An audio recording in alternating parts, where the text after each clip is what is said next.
120 girls came from as far away as Moree in the north to Wollongong in the south. It was one of the state's biggest meetings for same time. A total of 25 events were contested, right from under 5 years to over 26 years, including a $400 pro purse. I spoke to Club Secretary Eric Villa about the sport that has been going for a number of years now. Well, the trend's been quite good. It started off, as I say, as a rank amateur club, and the riders have progressed into the more advanced bikes, gear, as you can see here today, and the jeans and all that side of it has sort of gone. But a lot of people still get an illusion that you still need $1,000 to go into BMX, but you don't. You can still come into BMX for around the $200 or even less if you wish to.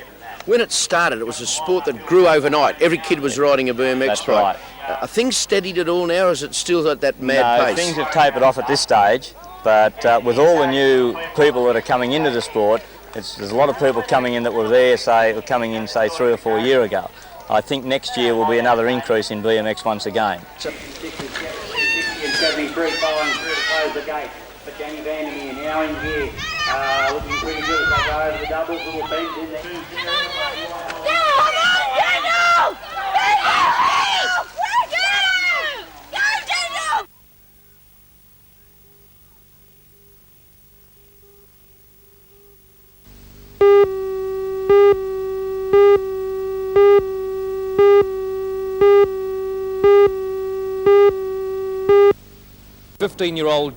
Croyston, aged 27 of Beach Parade Toukley, and Graham, 28 of the same address, seen here at an earlier court appearance at Wyong, picked up 2 girl hitchhikers in Toukley on the night of July the 30th. The girls were threatened with a knife and taken to Nora Head, where they were sexually attacked in the car. They were then driven to an empty holiday house at Toukley, where they were both attacked again, and Jodie Ann Simpson suffocated from a gag in her mouth. Sentencing Croyston and Graham in Sydney today, Mr Justice Lee said that almost from the moment they picked up the girls, they made up their minds they were their captives and they could do what they liked with them. Mr Justice Lee asked what words could describe men who can rape a woman after she is dead. After imposing life sentences for murder, Mr Justice Lee sentenced Croyston to 10 years jail for conspiracy to murder.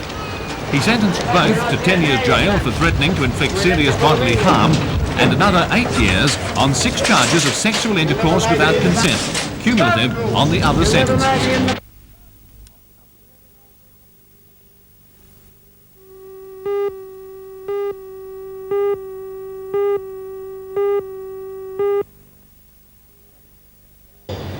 The concern and confusion in some places, the outright anger the proposed assets test has sparked amongst pensioner groups was never more evident than at yesterday's meeting at Curry. Philosophically, pensioner groups don't want any means test at all. They claim the pension is a right. However, the National Secretary of the Pensioners Association, Mr Jim Priest, is realistic. He accepts that an asset test will be introduced, but now says that the pensioners' fight should concentrate on ironing out the anomalies. Mr Priest, who has been involved in discussions in Canberra, was highly critical of the Minister for Social Security, Senator Don Grimes. He told the meeting that the Minister was cracking under the strain and described him as lacking in manners. While sympathetic to the pensioners and keen to see that they're not disadvantaged by anomalies in the proposed package, the federal member for Cessnock, Mr Bob Brown, made his position clear. Mr Brown said he could not support a call for total abolition of the assets test because he supports the government line that such a test will ultimately be to the advantage of those who really need the financial support of the pension. The meeting later passed a motion banning the means test.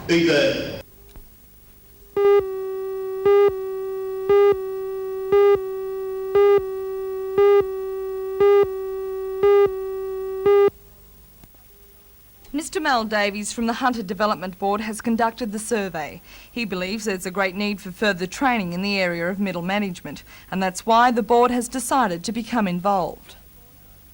The aims principally are to raise the level of awareness amongst business and people in the business community as to the importance and the role of the training function in business efficiency, improving business efficiency. How great a role does middle management play in this? Well, when you consider that there's quite a bit of overlap when we talk about senior supervisors and middle managers. I think you'd appreciate that we're looking to these people particularly to get things done for organisations through other people, and therefore managing others is terribly, terribly important. Being able to bear in mind that the organisation has certain goals and that they set about achieving those goals through other people, and this requires quite a few management skills. The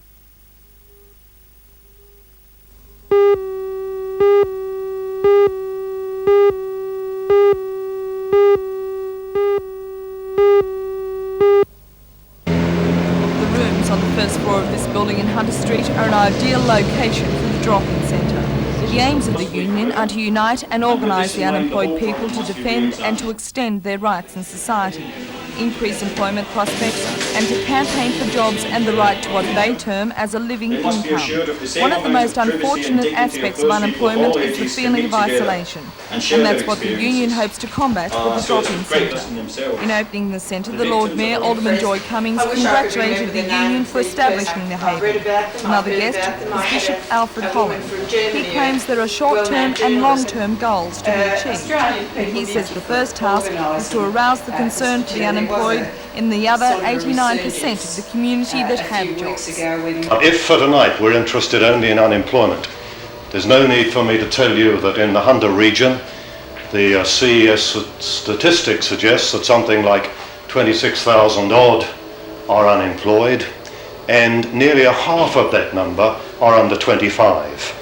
And so give or take 1,000 or two, there is something like 14,000 people, young people between 15 and 25, unemployed in our region alone. And I suppose the big problem is, what is society going to do about it? Because it is a major issue that confronts us. Now, I suppose in the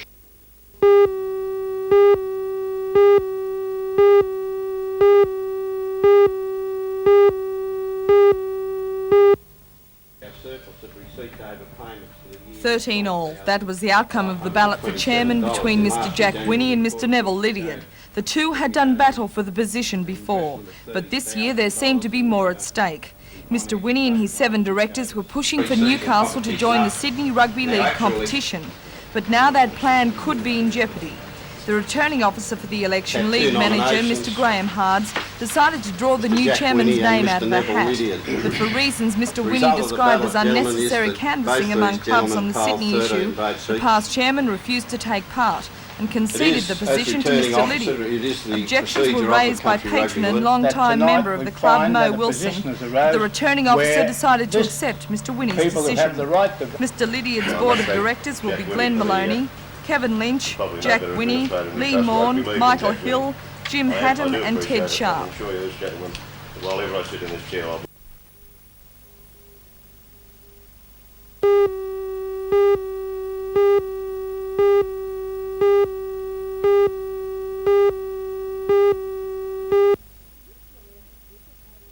This time around, 2 till 5 juniors have rather stolen the thunder from the senior group.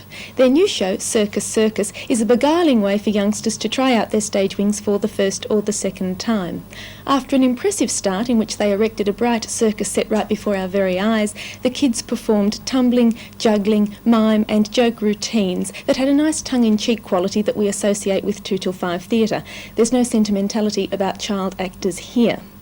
It was an interesting and colourful theatre for children by the very young, and they handled it extremely well. The senior group jumped right in at the deep end with a show they devised only a little over a week ago, and that includes improvisation techniques. 16-year-old Warren Armstrong devised the concept, which is a good one. It's about a group of people having to act in the last hour before the world ends while the artistic director of the universe looks on. Well, as I said, it's a good concept, but I wish the children had taken a lot more risks with their material. Only Warren Armstrong himself really caught the spirit of the situation they had set up for themselves. Still, that show should change and develop as the season wears on. In fact, it should if they're serious about improvisation techniques. Well, that's the last of the shows for November, and it's been a hectic month, and I think it will probably be the last opening for the year. Don't forget the City of Newcastle Drama Awards, sponsored by the City Council and the Commonwealth Bank. That's on December the 11th in the City Hall at 7:30 with a free Critics' Choice concert. See you then.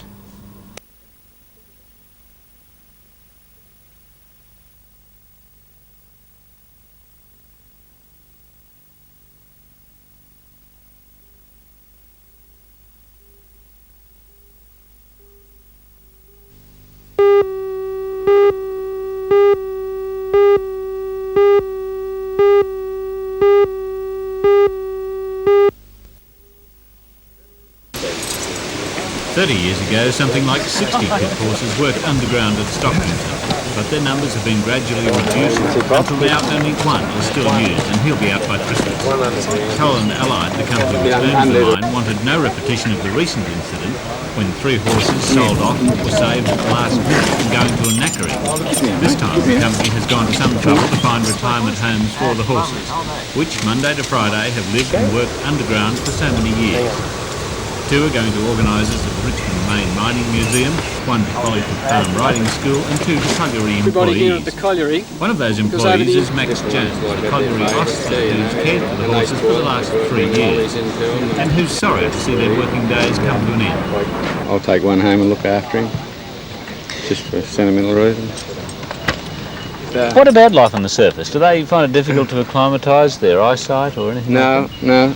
They like a couple of days in the paddock, but on Sunday when you come out to put them back, they're generally waiting at the gate ready to go back down the pit. Are they? Yeah, and then Friday night when they're coming out, they're generally waiting, some of them get an early mark or like an early mark, they'll shoot through. Do they like company? They've been used to working with a bunch of guys, I suppose, a lot of company around. I think they do, yes. I think they do. They'll wander into the crib room down the pit and pinch the fellow's lunch and, those sort of things. And yeah. Oh yes, they like him.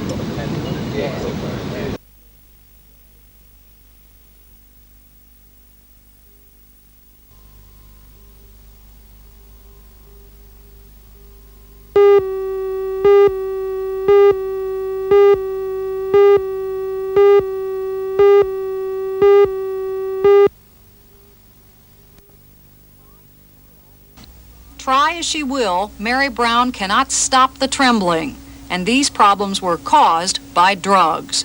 She was breathing. It was so hard for her to breathe, and it was so loud. Her breathing was so loud, and her hands were trembling. Before all these symptoms set in, Mrs. Brown's doctors thought she had a hereditary neurological disease. She didn't, but the diagnosis was Huntington's. The treatment, antipsychotic drugs. The result, a new problem, tardive dyskinesia. Anita Katz has it too. And I can't stop doing this. Okay, how about with your hands? I can't stop doing that either. Okay. Mrs. Katz's ailment started more than a decade ago. No one ever told us that there were risks with tranquilizers. We were always told they have benefit. Her first diagnosis, apparently just depression. Treatment, the same, with the same result. Tardive dyskinesia causes loss of control, trembling and shaking. It can be very mild or completely incapacitating. Tardive dyskinesia is untreatable. It is sometimes permanent, and it has only one known cause: the long-term use of antipsychotic drugs, drugs that are taken by over 3 million Americans each year. Antipsychotic drugs are the only known control for schizophrenia. But some 19 million prescriptions were written for these drugs last year. Formeloril, the big seller, followed by Haldol, the pioneer Thorazine, a newcomer, Navane.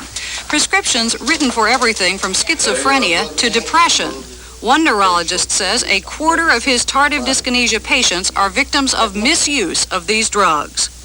The problem is that I think that physicians tending to use them for short-term use may abuse them into long-term use, and that's a real risk. How often do you think that happens? Too often. It happened to Anita Katz. I can't even chew even. Mrs. Katz's case is thought irreversible. In about 1 of 3 cases, tardive dyskinesia will go away if doctors stop antipsychotic drugs. Mrs. Katz's doctors didn't, and last year, a judge awarded Mrs. Katz $1 million.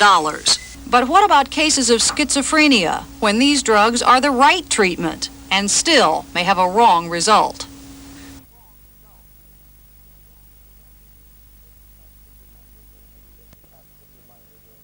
Constant reminder during every waking moment that she has a problem. She doesn't acknowledge what the problem is. She calls it she uses a Jewish word, a tragedy, an unglück is the word that she uses. It's a tragedy FDA package inserts and antipsychotic drugs have warned about.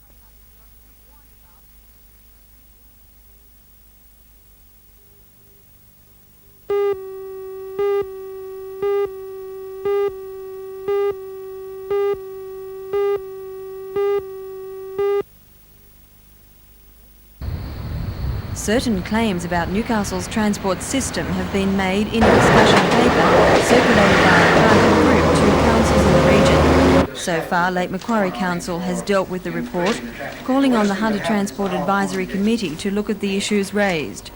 As chairman of that group, Mr Gordon Anderson explains, it is unlikely that after 18 months in recess, the group will reform to discuss the issues.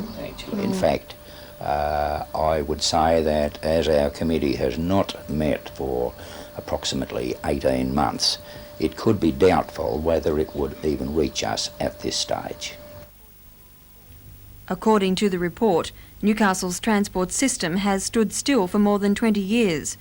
It has failed to meet the changing residential needs of the community, and it has no autonomy. Our transport needs are managed from Sydney by a consortium of government departments. Bus routes and timetables come under criticism, in particular services to outer centres. The report says that 40% of Newcastle's urban population does not have access to regular bus services. Trains are also criticised for failing to meet the needs of commuters. The report concludes that there is nothing new in what it says, except that nothing has been done about the issues raised. But the report calls for strong community action, public pressure on local politicians gearing up for an election. It also suggests that a local body be formed to study the area's needs and come forward with a solid argument to improve the area's transport needs.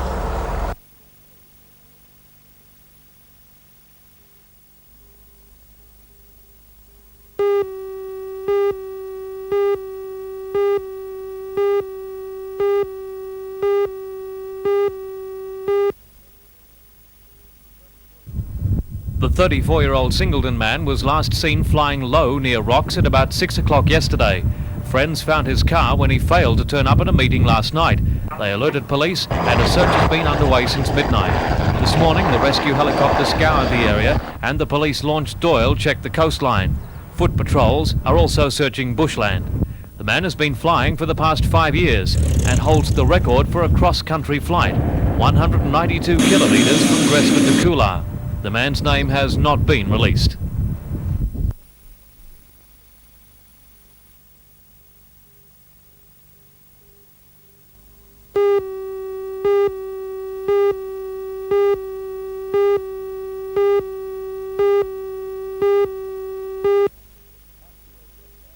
Last year I was left out towards the end of the season.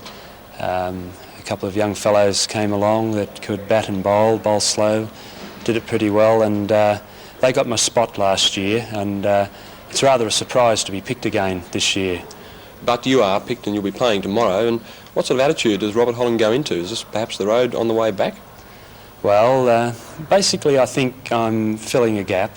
There's a couple of injuries to the slow bowlers, and there's somebody to take their place for this match. I think that's my role in this match, but if I were to get some wickets, well, you never know.